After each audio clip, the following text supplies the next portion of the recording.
مسلمہ عقیدہ ہے کہ جو شخص بھی مسیح کے نام پر آئے گا وہ لازماً نبی اللہ ہوگا. پرانا آئے گا یا نیا آئے گا یہ ایک الگ بحث ہے. اور تمہارے اپنے ماننے والے، تمہارے اپنے مفکرین یہ بھی لکھ چکے ہیں کہ ہوگا یقیناً نبی اللہ، اور پرانا نہیں ہوگا، بدن آخر سے ہوگا یا دوسرا شخص ظہور کرے گا، اور مہدی اور عیسیٰ دو الگ الگ وجود نہیں ہوں گے. بس جہاں تک جماعت احمدیہ کا تعلق ہے یہ مسئلہ اتنا واضح، اتنا قطعی، قرآن اور حدیث کی روشنی میں ایسا ثابت شدہ کہ روز روشن کی طرح واضح اور کھلا کھلا ہے. کوئی بھی اس میں شک کی گنجائش نہیں، کوئی اندھیرا نہیں ہے اس کے اوپر. اور 100 سال سے تم ہم سے جھگڑے کر رہے ہو، اور 100 سال سے یک طرفہ جماعت کے اوپر ظلم پر ظلم کرتے چلے جا رہے ہو، اور آج بھی ان ظلموں سے باز نہیں آ رہے. ابھی آج ہی سندھ سے ایک اور اطلاع ملی ہے کہ پہلے سکھر کے امیر کے اوپر حملہ کیا گیا تھا، ان کو زخمی کیا گیا، اس سے پہلے وہاں ایک شہید کر دیے گئے تھے.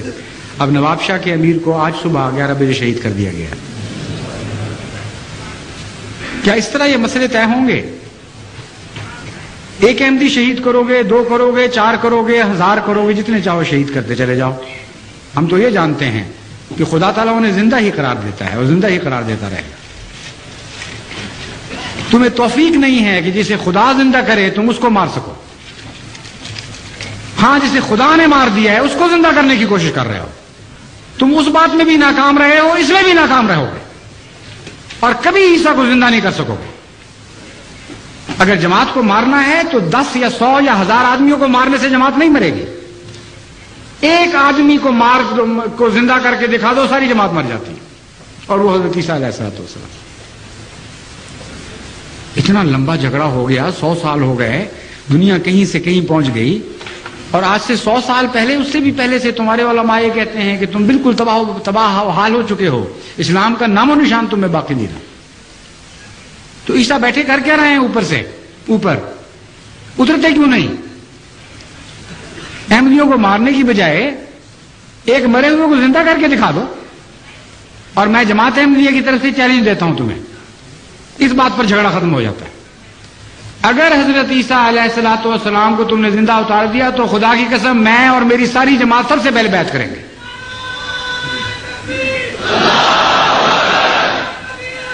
سب سے اول بیعت کریں گے. ہم پرانے عقیدوں سے توبہ کر لیں گے، اور عیسیٰ کے آگے بھی لڑیں گے اور پیچھے بھی لڑیں گے اور دائیں بھی لڑیں گے اور بائیں بھی لڑیں گے. کیونکہ ہم تو ہاں کرنے والے، آمنا و صدق نہ کہنے والوں میں شامل ہو چکے ہیں. لیکن یہ بھی میں تمہیں بتاتا ہوں کہ اگر تمہارا عیسیٰ، اگر وہ فرضی عیسیٰ جس کو تم پیش کر رہے ہو بفرض محال اگر زندہ آسمان پر بھی گیا ہے تو وہ اتر بھی جائے گا، تب بھی تم اس کی مخالفت کرو گے. تمہارے مقدر میں مخالفت لکھی گئی ہے. یہ جھگڑا کیوں طے نہیں کرتے اس طرح؟ کیوں دعائیں نہیں کرتے؟ کیوں خدا کے حضور ماتھے نہیں رگڑتے کہ بہت بڑا اختلاف ہو گیا، دنیا کہیں سے کہیں پہنچ گئی، اے خدا اس عیسیٰ کو بھیج. تم سے تو اس معاملے میں یہودی بہتر ہیں کہ آج تک دیوار گریا کے پاس جا کے سر پٹکتے ہیں اور کہتے ہیں کہ اے خدا اس مسیح کو بھیج، اس ایلیا کو بھیج جس کے بعد مسیح نے آنا تھا. تمہیں کوئی حسرت نہیں، کوئی درد نہیں تمہارے دل میں اسلام کی زندگی کا. عیسیٰ تو عیسیٰ، ابھی تو دجال کا گدھا بھی ظاہر نہیں ہوا جس کے اوپر بیٹھ کر دجال نے سفر کرنے ہیں اور ہلاکتیں پھیلانی ہیں دنیا میں. پھر کہ جا کر کہیں عیسیٰ علیہ السلام کی باری آنی ہے. کہانیوں میں بس رہے ہو، قصوں میں رہ رہے ہو، تمہارا کوئی بھی تعلق باقی نہیں رہا.